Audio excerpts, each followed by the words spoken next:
Welcome to Observer TV News for Monday, December 8th. I'm Hina Jassim with Seljan Griffin, and here's the news. Seljan? Thanks, Hina. For $3,000, anyone can be a top university graduate.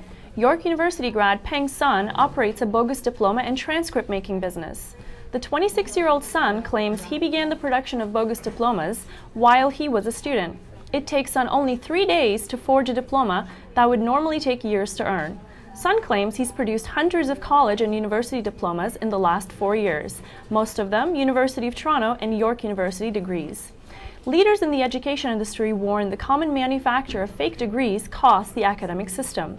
While using fake degrees is a crime in 20 American states, Canada has no such laws. Drivers who take their road tests in the GTA fail more often than drivers who test at other locations. Government figures confirm there really are fairly easy or difficult places to take a road test. Because Ontario residents are able to take a road test anywhere, drivers look around for an easy location. Examiners say passing a road test in Aurora is not qualification enough to drive on the 401 in Toronto. This is because of the variations in difficulty at different test locations. But Transportation Minister Jim Bradley said drivers still go through all the requirements no matter where they take the test. Hundreds of East York residents gathered to pay tribute to veterans and fallen soldiers for their sacrifices. Remembrance Day celebrations were held at East York Civic Centre's Scenic Memorial Garden. Observer's Khalid Magram has the story. Sorry folks, we seem to be having technical difficulties. Moving on. The annual Toronto Star Christmas Carol concert had its 30th run Saturday afternoon. Thousands of people gathered on Bloor Street for the afternoon shows at St. Paul's Anglican Church. The concert is the largest fundraiser for the Toronto Star Santa Claus Fund. The 30th anniversary concert featuring St. Paul's Anglican Church Choir, among others, attracted about 4,000 music fans. The Santa Claus Fund, established by former Toronto Star publisher Joseph Atkinson in 1906, will hand out 45,000 gift boxes to children across the GTA. A woman in her 50s was fatally stabbed after a domestic dispute early Saturday morning. Police arrived at a house near Keele Street and Eglinton Avenue West around 5 a.m. Upon arrival, they found the woman in critical condition. She was taken to Sunnybrook Hospital, where she died shortly after. Police also found a man assumed to be the woman's husband who had stabbed himself. The man was taken to the hospital and is expected to survive. Police have not released the names of the couple, who were both in their 50s. No charges have been laid as of yet. And that's all for now. Back to you, Hina. The woman stabbed to death in her home near Eglinton West and Keele Street has been identified as Zdenka Praljak, and her husband, Mladen Praljak, has been taken into custody. The unfortunate incident took place early Saturday morning and was caused allegedly by a domestic dispute.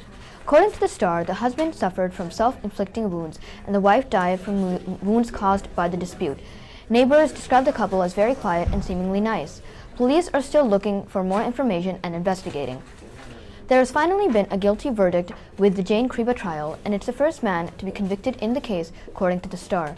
The man is only identified as JSR 20, who didn't seem surprised or shocked when the verdict of guilty was passed down. The case is remembered as being the 2006 Boxing Day shooting near Yonge Street, close to the Eaton Centre.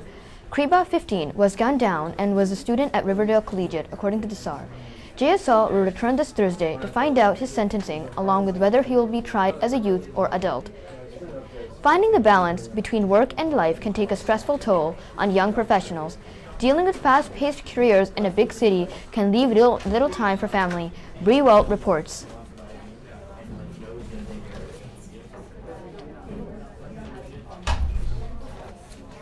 Sorry folks, there's a technical difficulty. Moving on. The terrifying and horrid attack in Mumbai, India not only impacted the country itself, but also throughout the world. Pakistani police have now arrested a man who is believed to be the main operator behind the attack. According to CBC News, the man was found to be near the town of Muzaffarabad, close to the Pakistan side of Kashmir. There are also 12 other members being questioned with the attack in India, but no other information has been revealed about them. The event, which took place on November 26, impacted Taj Hotel, the Oberoi, and a train station. 171 people were killed, 239 reportedly injured. A group of teenage rioters tore up the city of Athens in Greece this past Sunday. The shooting of a 15-year-old identified as Alexandros Georgopoulos caused the riot. According to CBC News, the violent demonstration destroyed businesses and caused residents to have violence between each other. Police are not saying much about the shooting of Georgopoulos, except that he was shot in the left side of his chest, dying in the ambulance before actually getting to the hospital. And that's all from the news desk. Now over to Bryden for the buzz. Thanks, Anna. The Bare Naked Ladies returned to the stage Saturday night after a tumultuous year. They played in front of a sold-out crowd in Toronto's Massey Hall. The band said they would be playing a few shows because they wanted to end 2008 on a positive note. Lead singer Stephen Page wrote on his blog, "Yes, it's been a terrible year for the band, and for me personally, but there have also been many things to be happy and grateful for." The band is in Ottawa December 13th. Even during an economic downturn, people can still enjoy a good movie to lift their mood. And crowds kept coming to give holiday spirit as Reese Witherspoon and Vince Vaughn comedy Four Christmases rang up $18.2 million to lead the box office for a second straight weekend. The Warner Brothers flick raised its 12-day total to $70.8 million according to the studio estimates Sunday. Rounding out the top 5 this weekend was Twilight, Bolt, Australia, and Quantum of Solace. 28 years ago today, John Lennon was shot 4 times in the back by Mark Chapman outside his New York City apartment. Chapman pleaded guilty to second-degree murder and was sentenced to 20 years to life and is still in prison after being denied parole 5 times. Lennon had autographed a copy of Double Fantasy for Chapman earlier that same night. We can only imagine what could have been. Finally, the FHM Advent Calendar in association with Licenza continues to spread holiday cheer. Today's three for the mantelpiece features scantily clad Sam Cooke.